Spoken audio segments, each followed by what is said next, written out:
Racek na dálkové ovládání. První mechanický pták, který se umí vznést, manévrovat ve vzduchu a pak bezpečně přistát jen s pomocí svých křídel, bez vrtule nebo tryskového pohonu. Obří pták s rozpětím křídel 2 metry je velmi úsporný. K letu potřebuje jen 23 W. Pro srovnání třeba domácí rychlovarné konvice jsou až 100násobně náročnější.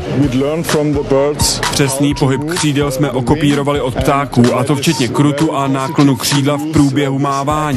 Náš mechanický pták je velmi lehký, je postaven z uhlíkových vláken a váží necelého půl kilogramu. A není to jen salonní robot. Uspěl i ve větru, nad mořem, v konkurenci živých racků. Konstruktéři se chlubí, že dokázali napodobit i efektivitu ptáků a to, co se týče energie, kterou k letu potřebují. Aerodynamická účinnost mechanického racka je 80%. Pro srovnání podobného čísla dosahují moderní letecké vrtule. To, co jsme se naučili od ptáků, může být velmi důležité pro budoucnost, protože efektivní využívání energie je čím dál výhodnější. Konstruktéři už dřív postavili mechanického tučňáka a medúzu.